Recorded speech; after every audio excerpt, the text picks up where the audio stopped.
So because not all of us have equal risk of developing these. All of us have some risk in this group, all of us, but not all of us have an equal risk. There are certain factors, some of which are, I think still the best advice, choose your parents well. So I put that up there to say, okay, there's some family, that makes just, I don't know, you have a family and then you actually look at it carefully and you do things. But the biggest one is this one. Mostly what was determined after this scary study in the Korean War by the Americans was that it was mostly the guys who smoked, who were overweight, who had high blood pressure, who had high cholesterol. In fact, the story doesn't move a hell of a lot further forward. We know these risk factors.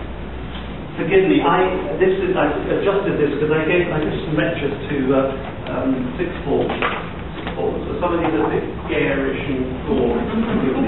You have to appeal to your audience. Just more of the view. One of the biggest notifiable risks is smoking. Even a single cigarette will prolapse your endothelium for some hours, so we can measure that. And you do not want to be fiddling around with the endothelium. Over a long period of time, it destroys the endothelium, so more cholesterol deposits can get in. What we eat is important, and diets which are full of animal fats, full of sugars, and just excessive calories are clearly really, really important. Sedentary lifestyle is very, very important. And there's a recent review in the DMJ, I think a couple of weeks ago, which was very, very interesting, just showing the magnitude of the problem. In our society, talking about the UK, 95% of adults do not do enough exercise to protect themselves from coronary disease. 95%. I think that is a disaster. So, sorry folks. I warned you. Stress. Everybody says this. Whenever I present this and we come to question time, I hope we will have time for, people say, oh, it's all the stress, and this conversation has occurred to me many times. I say, well, Mr. Jones, you have had a heart attack, and thankfully you've done well, and we're just going to talk about why this happened. Oh, I know what happened, Doc, it's all the stress, my job is terrible. I say, well, no, I think maybe the 40 cigarettes a day has something to do with it. So people have, and I think this is very true, we all think we know what it is that happens to us. The human animal has to understand, when something horrible happens to us, it's part of our engineering to try and understand it so we can avoid it. Stress is important. The trouble I find is actually quite difficult to deal with, obviously.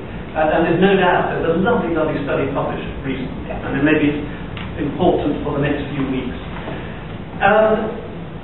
which demonstrates how stress affects. Small study in Holland. 2 small towns, about same populations. Their teams had the equivalent of our FA Cup final. Okay? And so they have their final, a lot of drama, one team wins, one team loses.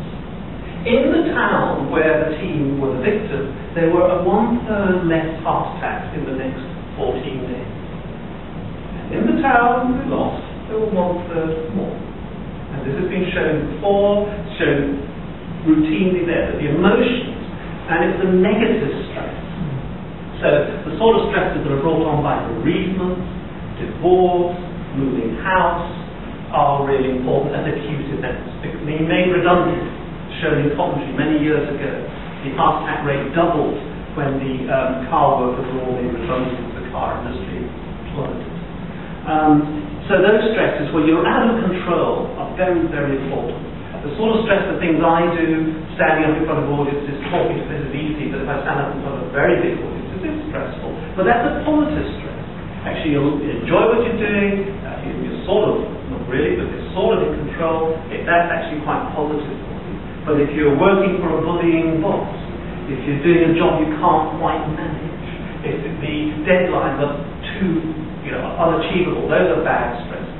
So all of that is in there. I'm sure you've heard that before from many different source. So this is very important. This illustration is showing a very small brain. The biggest cause of heart attacks in people probably under 35 in our hospital is cocaine. Just throw that one in. Because cocaine causes the endothelium to go into constriction. And if you happen to have a plaque, and we have a lot of completely damaged and erased hearts from